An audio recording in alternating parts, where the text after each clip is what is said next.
இன்றைக்கி இந்த வீடியோ எடுத்துகிட்ருக்க நேரத்தில் சிங்கப்பன் சிறப்பு அதிரடிப்படை தூக்குவாலா பெற்று ஆரம்பிக்கப்பட்டிருக்கோம். அது ஒரு ஒரு சந்தோஷமான விஷயம். சிறப்பாக செயல்படணும் அப்படிங்கிறது தான் எல்லாத்தோட விருப்பமும். ஆரம்பித்ததையோடு இல்லாமல் நல்லபடியாக செயல்பட்டு வரணும். பார்ப்போம் என்ன நடக்குது அப்படிங்கிறத. இன்னொரு விஷயம் ஒரு நியூஸில் பார்த்தேன். டிகே சிவகுமார், கர்நாடகாவோட முதலமைச்சர், அவருக்கு ஆப்பிள் மாலை போய் போட்டிருக்காங்க. அவர் எடுத்து எரிஞ்சிருக்க, அதாவது ஒரு அவங்க ஓட்டு போட்டனால தான் நீங்கள் சிஎம். எரியிறதே தப்பு. ஆப்பிள் அதிலேருந்து நீங்கள் எடுத்து எரியிறதே தப்பு. இதில் இவர் பெரிய பாலிவுட் நடிகை, பிரியங்கா சோப்ரா, கரீனா இப்படி அந்த அளவுக்கு எப்படி கத்ரினா கைஃபு, இவர் கடித்ததை அப்படியே எரிவார் கடித்து. அதுதான் அதிகார திமிரு அப்படிங்கிறது. என்ன கடித்து அப்படியே மக்கள் மேலே வீசி எறிகிறது. அது அப்படியே பல கோடிக்கு வியாபாரம் ஆயிரும். இதெல்லாம் என்ன ஒரு அணுகுமுறை அப்படிங்கிறது சுத்தமாக தெரியல. இப்போ அவர் தான் மேகதாது அணையை நான் கட்டியே தீருவேன் அப்படின்ட்டு கங்கணம் கட்டிட்டு அலைகிறாரு. பார்ப்போம். நம்ம தமிழ்நாடு அது காலங்காலமாக எடுத்துக்கிட்டு இருக்கு.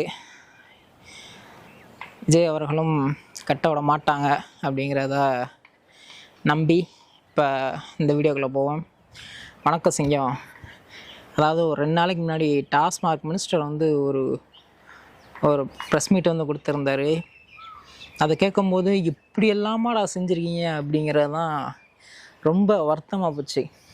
நமக்கெல்லாம் என்ன தெரிஞ்சிச்சு, பாட்டிலுக்கு 10 ரூபா 20 ரூபா வாங்குறாங்க அப்படிங்கிறதான் மேலோட்டமாக தெரிஞ்சிச்சு அந்த ஸ்டிக்கரை பார்த்து.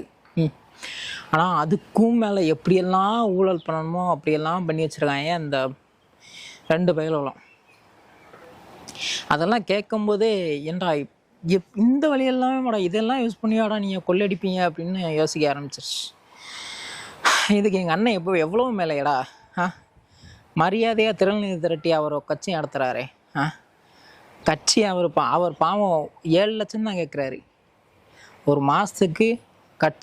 கட்சி பணிகளுக்கும் அந்த கட்சியை நடத்துறதுக்கான செலவு வெறும் 7 லட்ச ரூபா தான் கோட் பண்ணுறாரு. நீங்கள் டாஸ்மாக்லேயே 100 கோடி ரூபா மாதம் நீங்கள் எடுக்கிறீங்கன்னா நீங்களாம் என்னடா மனுஷங்க?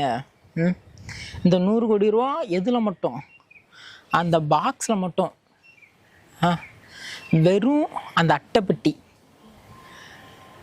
அட்டைப்பெட்டியை வச்சு மட்டுமே 100 கோடி ரூபா நீங்கள் அடிக்கிறீங்கன்னா அப்படின்னு என்னென்னு நீங்கள் செஞ்சுருப்பீங்க. இன்னும் வெளியே வராதெல்லாம் எவ்வளோ இருக்குது.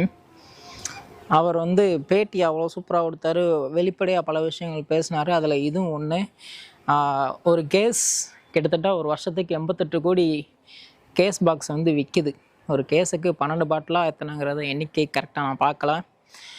ஒரு பாக்ஸ் கிட்டத்தட்ட 88 கோடி பாக்ஸ் ஒரு வருஷத்துக்கு விற்கிது. அப்போது ஒரு பாட்டிலுக்கு குவார்ட்டர்லேருந்து எல்லாத்துக்கும் 10 ரூபானா ஒரு நாளைக்கு 1 கோடி பாட்டில் விற்கின்றாரு. அப்போனா எவ்வளோ, அதை கணக்கு பண்ணி பார்த்தா தலையே சுற்றுது. இந்த இதில் ஹாட், அதாவது ஹாட்டுங்கிற அந்த கேட்டகரிக்கு 90 ரூபாயாம் ஒரு கேஸ் பாக்ஸ் கமிஷன் நினைக்கிறேன். அதுக்கப்புறம் ஒயினுக்கு 40 ரூபா, பீருக்கு 20 ரூபா. அது எனக்கு இந்த 2 தான் மாற்றி சொல்கிறேன் நினைக்கிறேன். இந்த அடிப்படையில் கமிஷன் போகுது. இது பாவம் கஷ்டப்படுற மக்களுக்கு போகுது. யாருக்கு? திமுகவுக்கும் அதிமுகவுக்கும் கட்சி பணிக்காக போகுது. அதை எப்படி சொல்கிறது, அந்த அடிமட்ட தொண்டர்கள்லாம் ரொம்ப கஷ்டப்படுவாங்களா, அவங்களுக்கு அந்த நிவாரண நிதி உதவித்தொகையாகவும், இன்னொன்று எல்லாத்துக்கும் சம்பளம், நம்ம பொறுப்பாளர்களுக்கெல்லாம் சம்பளம், இப்படிலாம் பல விஷயங்கள் பண்ணுறதுனால அந்த 100 கோடி ரூபா மாதம் அதுக்கு அவங்க ஒதுக்கி வச்சிடுறாங்க. ஒரு நல்ல விஷயம் தானே.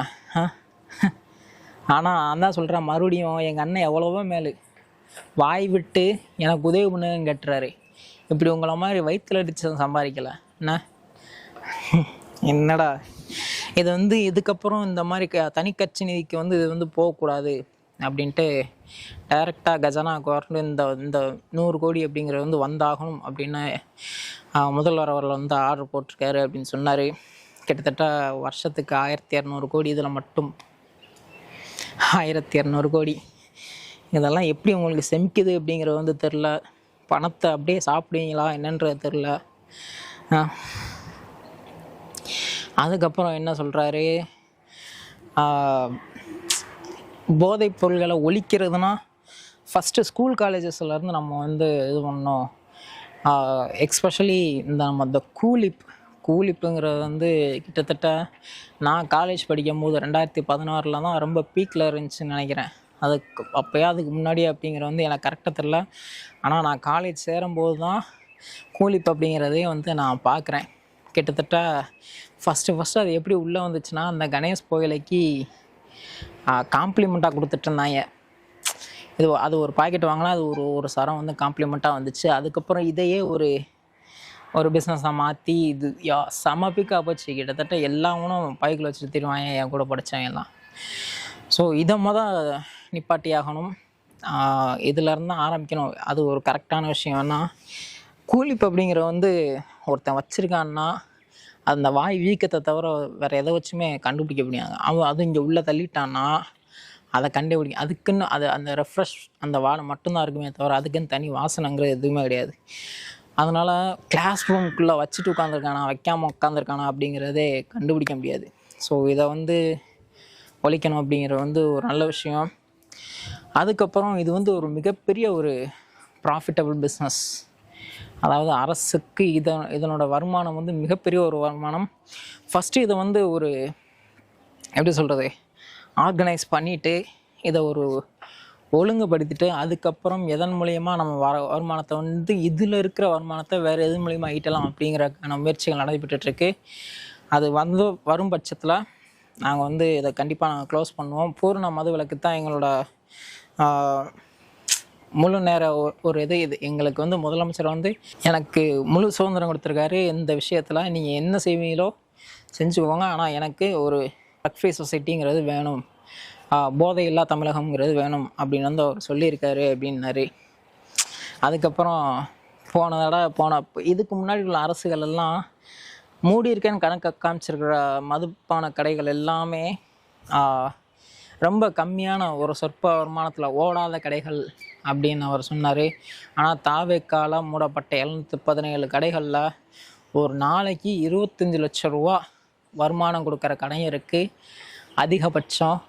அதே குறைஞ்ச அளவில் 5 லட்ச ரூபா கம்மியான, அதாவது ரொம்ப கம்மியான வருமானம்னா 5 லட்ச ரூபா வரை கொடுக்குற கடையும் இருக்குது. நாங்கள் எந்த பாரபட்சமும் பார்க்காம இந்த வருமானத்தை முக்கியமாக பார்க்காம மக்களுக்கு எது நல்லதோ அதை நாங்கள் பார்த்து பண்ணியிருக்கோம் அப்படின்னாரு. அதெல்லாம் ஒரு நல்ல விஷயம். என் தலைவன் ஆஸ்கார் நாயகன் வந்து இந்த ஊழலில் சிக்குவான். அந்த ஊழலில் மட்டும் இல்லை, அதுக்கப்புறம் மின்சாரத்துறையில் 3 லட்சம் கோடிக்கு ஒரு ஊழல் உச்சநீதிமன்றத்துலேருந்து ஒரு ஆர்டர் வந்திருக்குன்னு நினைக்க விசாரிக்கிறதுக்கு. அப்புறம் ஈசிஆரில் ஒரு கிலோமீட்டருக்கு 10 கோடி ரூபா அடிச்சிருக்கீங்களே, அந்த 2100 கோடி ரூபா கான்ட்ராக்டை அப்படியே கேன்சல் பண்ணிட்டாங்க. பிப்ரவரியில் டிஎம்கே ஆட்சியில் போட்டு போன அந்த கான்ட்ராக்டு அதை வந்து தமிழ்நாடு அரசு வந்து கேன்சல் பண்ணிடுச்சு.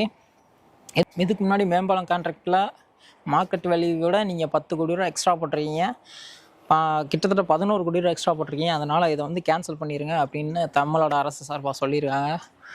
ஸோ இன்னும் நிறையா விஷயங்கள் நடக்கும். கடைசியாக நம்ம மினிஸ்டர்கிட்ட வந்து ஒரு பத்திரிக்கையில் சூப்பராக ஒரு கேள்வி கேட்டார். சார், ஆட்சி அதிகாரமும் உங்கள்கிட்ட தான் இருக்குது, ஆனால் நீங்கள் எதுக்கு டைம் கேட்குறீங்க, திருத்துறதுக்கும் இதை நீங்கள் உங்களோட அந்த நடவடிக்கையில் எடுக்கிறதுக்கும் எதுக்கு நீங்கள் அவ்வளோ 6 மாத அகவாசம் கேட்குறீங்க அப்படின்னு அவர் கேட்குறாங்க அப்படின்ட்டு ஒருத்தர் கேட்டார்.